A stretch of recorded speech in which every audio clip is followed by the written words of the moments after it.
일상생활 속의 과학 이야기를 재미있고 친절하게 풀어드리러 나왔습니다. 안녕하세요. 광마더 한선화입니다. 박사님, 오늘은 어떤 이야기를 준비해 주셨나요? 우리가 일상생활 속에서 사용하고 있는 많은 제품들이 사실은 표절 제품이라는 거 혹시 알고 계셨어요? 논란이 있는 제품들이 있긴 하죠. 근데 오늘은 그 표절 얘기를 하는 건가요? 그건 아니고요. 사실 우리 인간들은 자연으로부터 많은 영감들을 얻어서 제품들을 만들어내고 있어요. 그래서 레오나르드 다빈치는 자연은 인간의 최고의 스승이다 라고 말했죠. 예전 단풍 이야기 할 때 단풍 씨앗 제가 보여드린 거 기억하시지요? 프로펠러는 바로 이 단풍 씨앗을 표절한 거죠. 그래서 오늘은 인간들이 자연으로부터 영감을 얻은 자연 모사 기술에 대해서 이야기해 보려고 합니다. 그럼 이런 자연 모사 기술을 활용한 것들에 어떤 것들이 있는지 한번 알아볼까요? 가장 일반적인 것은 자연의 형태를 따라하는 것인데요. 우리 PD님 혹시 형태를 따라한 자연 모사 기술 뭐가 있을까요? 많은 분들이 아실 텐데 역시 가장 유명한 거는 그 찍찍이라고 부르는 벨크로 테이프가 아닐까 싶어요. 네, 맞아요. 많은 분들이 자연 모사 하면은 제일 먼저 떠올리는 게 벨크로 테이프이죠. 그런데 이거 말고도 정말 재미있는 것들이 많이 있습니다. 그 중에 하나가 나미브 사막의 딱정벌레예요. 딱정벌레의 등에는 뾰족뾰족한 돌기가 나 있는데요. 이 돌기들은 친수성 성분을 가지고 있어요. 공기 중에 아주 작은 수분이라도 이 돌기가 빨아들이게 되는 거죠. 그리고 이 돌기들이 나 있는 등껍질은 발수성 성질을 가지고 있어요.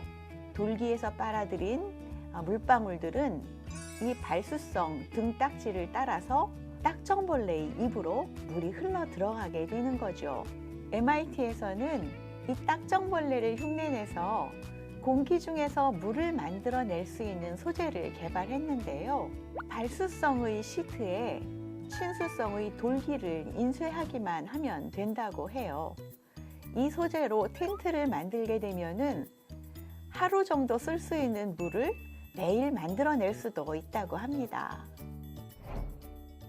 우리가 자연을 모사한다고 하면은 이렇게 아주 작은 것만 자연의 모사가 가능한가 생각할 수도 있는데요. 아주 커다란 건축물에도 자연 모사가 가능합니다. PD님, 시드니 오페라 하우스 아시죠? 그 약간 그 콩벌레 같이 생긴 그 건물 아닌가요? 콩벌레라고 말하는 사람은 제가 처음 본 것 같은데 시드니 오페라 하우스는 오렌지 조각으로부터 영감을 얻었다고 하더라고요. 그런데 자연을 모사한 건축물은 이처럼 자연의 형태만을 모방한 것은 아니에요. 짐바브웨이에 있는 이스트게이트 쇼핑센터라는 곳은 굉장히 더운 나라임에도 불구하고 에어컨이 없이 항상 25도를 유지한다고 해요. 이것은 바로 흰 개미집으로부터 영감을 얻은 건축물입니다.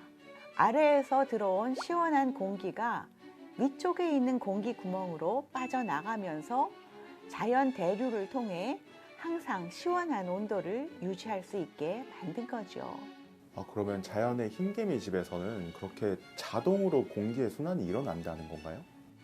그렇죠. 흰개미가 무려 200만 마리나 살고 있다고 하는데요. 이런 흰개미 집은 시원한 지하의 공기를 지속적으로 빨아들이고 위쪽으로 내보내는 구조를 가지고 있다고 해요. 형태 말고 미세한 패턴도 모사할 수가 있는데요. 대표적인 게 나방의 눈이에요. 나방은 천적들로부터 자기를 보호하기 위해서 보호색을 가지고 있는 것으로 유명하죠.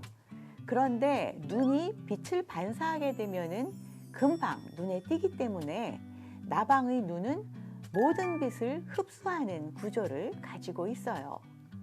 이처럼 빛을 흡수하는 나방의 눈의 특징을 따오게 되면은 반사되지 않는 디스플레이를 만들 수가 있게 되죠. 나방과 비슷한 나비가 있잖아요. 이 나비 중에도 정말 색이 예쁜 나비들이 있어요. 특히 유명한 파란색 모포나비 같은 경우에는 우리가 보는 방향에 따라서 정말 신비로운 빛을 내거든요.